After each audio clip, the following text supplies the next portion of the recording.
Hadirin para netizen yang dimuliakan Allah Subhanahu wa Ta'ala, pada kesempatan kali ini kita akan membahas tentang Habib Lutfi bin Yahya versus PBNU. Ramai diberitakan bahwa Habib Lutfi bin Yahya akan menggelar Munas Jatman sendiri tanpa restu dari PBNU alias keluar dari PBNU. Nah, ini sudah seru ini.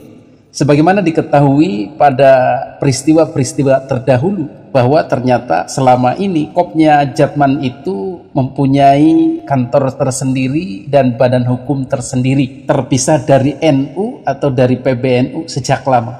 Tetapi baru terdeteksi tahun-tahun ini, mungkin berbarengan dengan polemik nasab.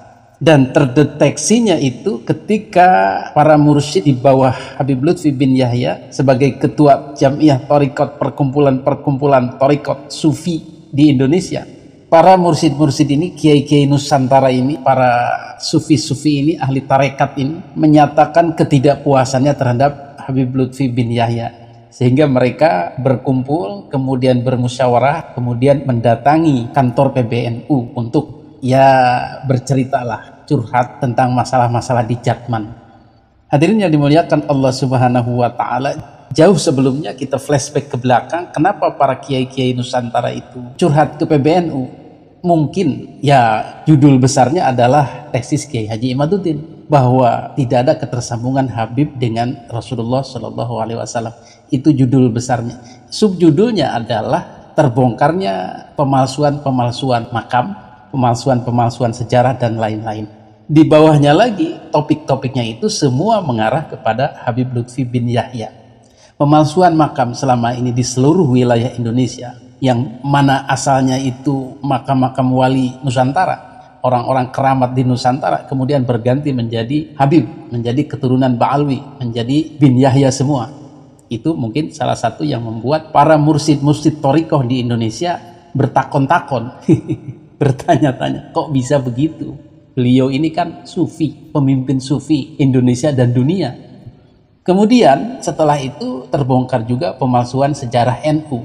Sejarah NU yang benar itu dibelokkan menjadi didirikan atas perintah Habib.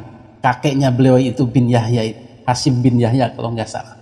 Dan setelah ditelusuri dalam sejarah asli NU, ternyata tidak benar. NU tidak didirikan atas rekomendasi Habib. NU didirikan atas rekomendasi kiai-kiai Nusantara, 9 kiai yang berkumpul di Surabaya waktu itu. Di antaranya beliau Kiai Haji Wahab Hasbullah, yang kemudian dari musyawarah 9 kiai itu memerintahkan kepada Kiai Haji Wahab Hasbullah untuk meminta kepada Kiai Haji Hasim Asy'ari, Mbah Hasim Hadratus Syekh, untuk mempertimbangkan bagaimana kalau kita mendirikan Jamiah NU. Mbah Hasim waktu itu tidak langsung menerima, tapi mau tirakat dulu, mau mempertimbangkan dulu, mau menganalisa dulu lah begitu, hingga dapat 1 tahun baru beliau mau menerima mendirikan Jamiah NU. Itu versi yang benar. Maka dengan kondisi seperti ini, para mursyid Nusantara sudah kehilangan kepercayaan terhadap Habib Lutfi bin Yahya, sehingga mereka curhat kepada PBNU. Dan pas waktu itu memang kepemimpinan Habib Lutfi bin Yahya sudah mau habis, sudah mau demisioner. Dan para mursyid ini dihimbau untuk mengangkat lagi atau untuk meneruskan kembali Habib Lutfi bin Yahya, tapi nggak mau karena kondisi-kondisi seperti itu, udah kehilangan pamor itu. Hadirin yang dimuliakan Allah Subhanahu wa Ta'ala, sehingga sampailah suatu waktu Habib Lutfi bin Yahya marah dan menuduh orang-orang yang datang ke PBNU itu mau menggulingkan dirinya, mau menyingkirkan dirinya, mau melenyapkan dirinya.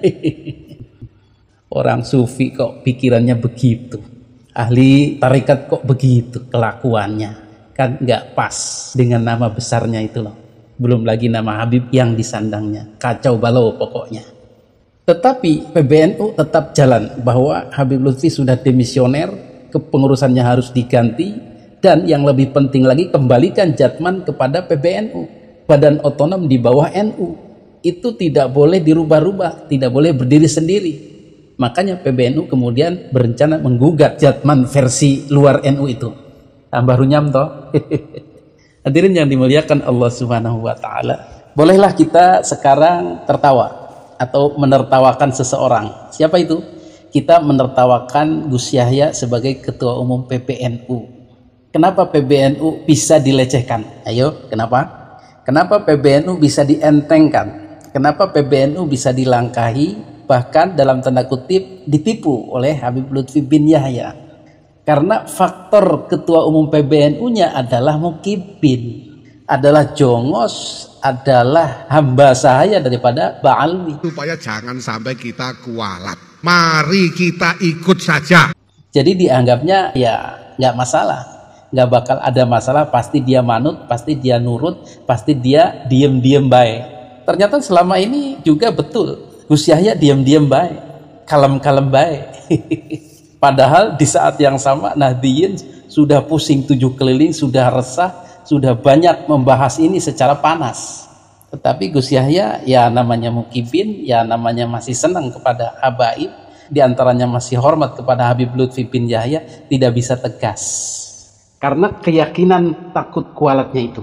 Ini yang jadi masalah, sehingga PBNU diobok-obok ya diam aja. Hadirin yang dimuliakan Allah Subhanahu wa Ta'ala, sehingga sampailah pada tahap kritis sekarang ini Habib Lutfi bin Yahya ingin mengadakan muktamar mandiri, memisahkan diri dari PBNU, Jatman yang terpisah sendiri dari PBNU di Pekalongan. Apakah sang jongos ketum PBNU Gus Yahya akan marah, akan mengambil tindakan? Wallahu a'lam.